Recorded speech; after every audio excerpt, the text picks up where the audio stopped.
Let's talk about the character customization options, or what's left over them in the free samples for Teneris RPG, which you can download yourself if you go to this website. So Teneris RPG is one of the most ambitious and extensive third-party 5th edition D&D supplements I've seen to this date. New and interesting things, the world of Tanares, with its rich lore, new classes, spells, and other customization options, is interesting addition to the core 5th edition official, system. And, they are all playable either within the Tanares setting itself, which is, pretty rich. But also, you can include it in your other adventures, campaigns, worlds, settings. And also, while you're here, just don't forget to enter the giveaway. It's linked down below. It's got like a ton of these complete, collection of official 5e books. You got the Teneris RPG, and you can even choose 3 board games, all of that for free for one lucky winner. So all of that linked is down below in the description. Anyway, let's actually begin with the Lost Magic Researcher and the Courage Domain Cleric. So this is the Wizard, this is the Cleric. They're both, in my opinion, at the upper end of the power curve, meaning that if you compare them to all the other subclasses in the game, official ones at the very least, they would definitely compete for that top 3 to maybe top 5 spot. And that would definitely make them the prime candidates for a lot of players who are interested in characters who are mechanically sound, Obviously, the flavor for both of these subclasses has most to do with the Teneris world itself. But obviously, I think these are chassis that are usable, that can be used in all the other worlds. There's nothing super special about them. So for instance, Lost Magic Researcher, you get basically expertise and intelligence, and then you can use this intelligence for all checks which are related to magic. And the first thing that pops to mind is obviously Counterspell and Dispel Magic. And then if we go to the Wizard class and School of Abjuration, and then we go to the, as I've said, Abjuration Wizard, we see that the Wizard of Abjuration, which is a player's handbook subclass from 2014 all the way back, also gets something similar but at level 10, while you get it at basically level 2. So in that regard, it would definitely make this feature, if we just compare the two subclasses, more powerful in that specific case. But then we also have to consider Divination, which is one of the most, permanently powerful classes in the game with its portent. We can look at Chronergy, which is more recently from the Matt Mercer materials that's been made official, which also has got like a ton of useful features at lower levels. And in that sense, kind of like, and then we take the Magic Imbuement, I don't know if I'm pronouncing it right, which can, help you cast spells at higher levels than you are using the spell slots for. You can increase the area of effects, you can increase the spell saving throw DCs, and then if the spell fails, there's no change, the spell just goes off. With the net one, you might take some damage, so there's a little bit of a risk, but the upside is much better than the risk. So these two features alone, with Magic Imbuement being somewhat, I don't know, how do I say, like it's definitely generically applicable to a wide range of things. You can make a control caster who relies on the piercing effect, because increasing your spell save DC increases the odds of the enemies or whoever you're casting this on failing their saving throws. You can be a blaster who increases the area of effect, therefore potentially affecting more enemies. Or you can just be somebody who decides to, use spells that have very good upcasting benefits, I don't know, such as Tasha's Mind Whip or something like that. Even Chromatic Orb.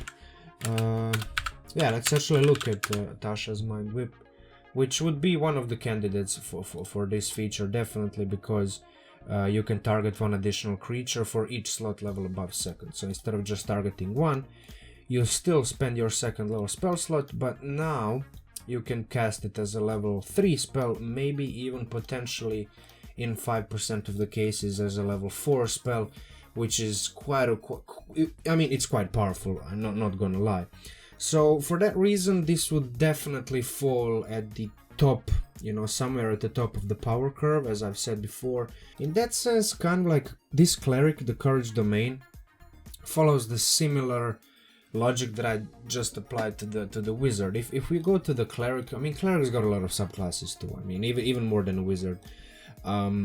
So like notable candidates for like top 3 most powerful classes would definitely be Tempest, Peace, maybe Death. I mean, it depends on what you mean and what you think.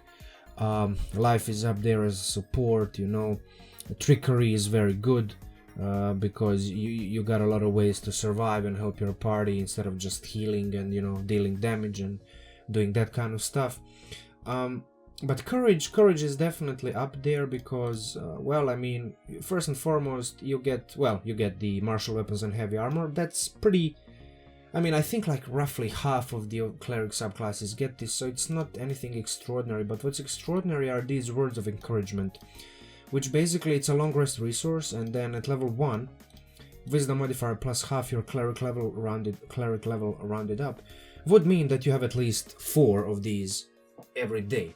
And then every day you can help your ally pass a saving throw. You can give yourself extra damage. So for example, if you crit, why would you not do that? I mean, your crit would turn into a 2d10 at level, let's say, I mean 1 or 2 or 5, and then 2d10 or 4d10 at level 6. So it makes sense to use that as well. And then obviously you can help with the frightened condition, temporary hit points, and yeah, I mean, I made a video about the Twilight Domain cleric, which I think still to this day is one of the most powerful, if not the most powerful official cleric subclass in the game, because of the fact how much damage it can negate with this like insane flood of temporary hit points that come in every round, every turn. And obviously the dark vision and all the other features. But then, I mean, obviously if you look at the Channel Divinity Bolster, the Spirit, it is also very good. You provide one of these 4 benefits. I wouldn't really ever go for the +1 damage, but the +1 to AC, attack rolls and saving throws is pretty good. And the fact that you can use your courage points to not just provide 1, but 2 of these benefits to one of your allies, and then maybe even 3 of them if you use it on yourself. I mean, you just do these 3, and I mean, this is a certified tank. And then pair that with the spells. I mean, you get decent spells. I mean, nothing super good, but haste is good, revivify is good. You get a lot of cleric spells prepared for you automatically, which you would prepare anyway. This gives you more flexibility for choosing the spells that otherwise you would kind of skip for these, like, let's say, spells that you automatically pick. But at the same time, now it gives you options to take some of those other spells which are less used and maybe even a little bit underrated. You also get Veil of Bravery, which definitely goes away from the basic design of 5th edition cleric classes, which usually, I mean not usually, which pretty much always, gives you just the spells that are present in player's handbook. So every cleric subclass, I mean, prove me wrong, but to my knowledge, all of the subclasses in the official 5th edition materials only get you the extra spells that are present in player's handbook. So that means no spells from Tasha, no spells from Xanatar, no spells from Sword Course Adventurer's Guide. This definitely goes against that, let's say, unwritten rule, and it gives you Veil of Bravery. Now that's obviously also not the official spell. That is one of the spells provided to clerics at in the world of Tanares, and it's actually very good because you automatically target yourself and up to 3 of your allies. You give them +1 to saving throws, plus the following effect, so they can reduce the damage. By 1. It's not a lot of reduction, but I mean, it is something, right? And then with the +1 to saving throws and the fact that the duration, that it is 1 minute, but it is not a concentration. This is not a concentration spell, means that you can pair this with, for example, Bless, right? I mean, Bless is the spell that low-level clerics pretty much always rely on. Even at some higher levels, Bless is perfectly fine to be used because it helps with the saving throws and the attack rolls. And then you pair that with Veil of Bravery, you know, which is a second level spell, but that's a synergy, that's a combination that's pretty powerful on its own. 1d4 to saving throws, 1d4 plus 1 is a pretty powerful thing on 4 characters with a single casting of a single expenditure of a second level slot, you know. So I think this cleric, as I've said, similar to Lost Researcher Wizard, is pretty powerful. Numerically, it would definitely fall somewhere in the top 3 to top 5 clerics when compared to all the other cleric subclasses officially in the game, you know. And then we come to this Taii'Maku race. I'm hoping I'm pronouncing it correctly. I mean, if you look at this, it's got like 11 pages dedicated to it in this free sample containing just 60 pages. Well, not just, but like as much as 60 pages. That's a lot of pages to a single species or race or whatever you want to call it, right? I'm not gonna go into the flavor very much. I'm just kind of like gonna briefly say that they are a little bit alien. Therefore, the Dragori games give you quite a bit of like hints and bits and pieces of lore and pointers and hints and just like recommendations in terms of how to roleplay them and how other species see them, you know. So I would say that in terms of the traits, Maku would definitely be one of the premier races in the game. I mean, if your DM allows it in the first place. I wouldn't say it's overpowered, but it would definitely compete with half-elves, it would definitely compete with mountain dwarves and all the other races that you would consider premier or like top 5, top 3 currently official in the game. The reason why I'm saying that, I mean, obviously you start with +2 and +2 to 2 ability scores. They give you intelligence, but obviously with Tasha allowed, which would probably be allowed if your DM allows this as well. You can put this into anything, so like your constitution and strength, you can put it in wisdom and charisma or whatever you choose, right? The most important trait that I think we should focus on a little bit more here, well, 2 of them are equilibrium and expanded soul. I've made a point buy with equilibrium in my mind, so let me just resize it a little bit so that you can see a little bit better. If you read into this, you will basically see that if you make like a balanced, obviously when you're in balance, so all of your ability scores are, you know, you have a couple high ones, but then you have a couple low ones, right?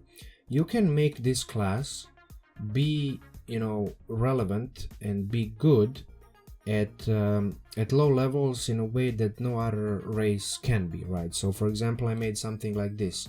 With equilibrium, your 12s, which are your strength, dexterity and charisma, would basically be 14 at level 1, because all attributes that tie as your lowest ones are considered 2 points higher. Well, with 12s and 14s, 12s are lowest, 14s are highest. But what if we do something like this? We make something like, for example, you put 16 in intelligence, but then you put 12 in wisdom, right? So now you would also have like 14s, like all of your scores would be minimum 14s, but your intelligence would, instead of being 14, would be actually 16. And then at level 4, this benefit applies to all of your attribute scores. So at level 4, you basically get 18 intelligence and then 14 in all of the other ability scores. No other race comes even close to this. So numerically, this would put Taii'Maku definitely, I mean, you can't deny the numerical superiority to all the other races. I mean, if you do something like this with the other race, it would be just a bunch of 12s and a 16, right? But to Taii'Maku, it's not just a bunch of 16s and 12s. It's a 16 and a bunch of 14s, and then it's an 18 and a bunch of 14s at level 4. So, you know, what you get in numerical superiority, you're clearly numerically better than all the other races. You kind of don't get in other traits. You don't get dark vision, basic speed, you know, languages, whatever. Sharp mind is kind of good. It can be widely applicable, but then the DM can also say, I mean, it's got nothing to do with mathematics and logic, which would probably mean that a little bit better wording here might make some sense. Maybe even just say that you get to add your half your proficiency bonus to let's say, certain wisdom and intelligence skill checks, or maybe just wisdom and intelligence ability checks, period. With an expanded soul, you have, you know, +1 bonus to all ability checks and saving throws when you're in balance. So basically, like, you're numerically, again, much better, but then, like, you don't get some other traits which make other races, you know, premier or better, you know, or in terms of power, more up there above average. You're above average, but you're above average in just purely numerical fashion. You don't really get these other traits that some other races have, right? Like magic resistance or proficiencies in skills or stuff like that, you know. Now you get the Sun Taii'Maku subrace. This is screaming artificer to me. Obviously you can play whatever else, but I think this would make so much sense with an artificer. You can definitely play this with any other class, I'm not saying you can't. Obviously, in terms of spells, this is... okay, so this would kind of be a knockoff of a Mind Sliver cantrip, but it does apply not just to saving throws, but to all the D20 rolls. It's okay, it's just a 1d4, nothing super special. The damage is also unremarkable, which... I'm not saying it's a bad cantrip, but I'm just saying it's in line with what's already existing in the game. Arena Fervor could be good. You would probably cast this for the damage because it's the most consistent effect, while these two would be situationally applicable and I guess at least somewhat useful, right? Prayer of Desperate, I guess, is the only level 2 cleric spell that provides massive healing, so healing more than one target. We do have, like, what's the name? Mass Healing Word and Mass Cure Wounds, but those are like level 3, level 5 spells. And this would be a level 2 option. I don't think it's too much, but it would definitely make clerics more powerful than they already are, because as we all know, when like 3 or 4 party members get knocked to 0 hit points, well, I mean, bringing them all up with a single spell or a single action or whatever is pretty powerful, you know. It extends that duration, it prevents the TPK for at least one more round, and for just a mere second level spell slot, I think that's pretty good, and it would make it, you know, powerful. It would definitely make it the top of the curve in terms of power level for second level cleric spells. Veil of Bravery, already reviewed that one. Wizard, hey, I mean, it's a 1 minute duration, so it's, in terms of duration, it's much less, it's much worse than Mage Armor. Mage Armor lasts 8 hours, but at the same time, you do get your intelligence modifier, right? So if your dexterity and intelligence are 16, you would look at like 12 plus 6, so that's 18 armor class, and then maybe you can grab a shield from, like, I don't know, War Magic, so now you're looking at 20 AC. Yeah, your wizard would have a very high AC. So situationally this would be useful, but this definitely wouldn't be the spell that I would consider casting often. I would consider casting this as like a plan B option for when you're getting peppered with arrows or some such thing, you know. A Silver Crown, it's okay, but it's not anything super special, like it shouldn't be.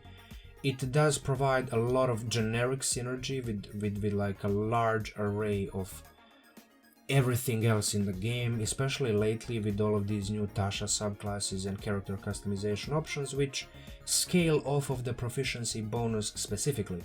So like you get more uses of a certain feature because your proficiency bonus is higher, or you would, for example, be able to affect one more creature because your proficiency bonus is a +1. So that's good, like nothing remarkable, but good as well. Static Bolt, I wouldn't say it's that good. It can definitely be situationally powerful. For example, a gang of orcs is charging at you, and you know that they're gonna be running in melee because they do deal more damage in melee, and they're aggressive, and they're just kind of like being in that way. So you would be able to deal 5d6 damage to them in that way, but then at the same time, I mean, in other cases you're fighting stationary targets who are not really moving that much, so 1d6 lightning damage is definitely much less than the tried and tested Chromatic Orb, which, you know, for a level 1 spell is something if you just want to deal damage. you would definitely go for it, at least, you know, on low levels. 3d8 damage compared to 1d6 is way more. In terms of the background option, we get Imperial Servant. Not gonna go too much into it. There's nothing super special about. I don't see. So hold on.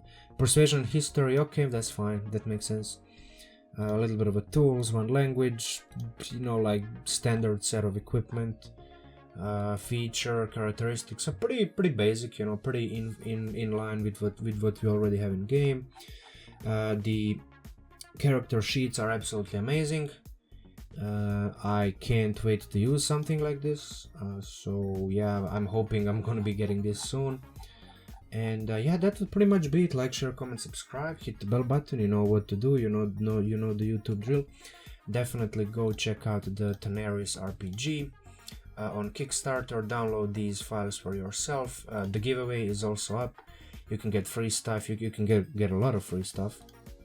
I think this is like at least several $100s, maybe even like above 1,000 if you count all of the board games and collection of books and all of that stuff. So yeah, this would be my last specifically dedicated to Teneris RPG video. As always, special shout out to all of my current patrons. Thank you for your continued support. I'm gonna go back to my regular standard videos, you know, Mechanics Mondays and character builds very soon. I mean, Mechanics Mondays is coming in like maybe even less than 24 hours from this. And yeah, with everything said and done, Mychael Hubbard out, and talk to you soon.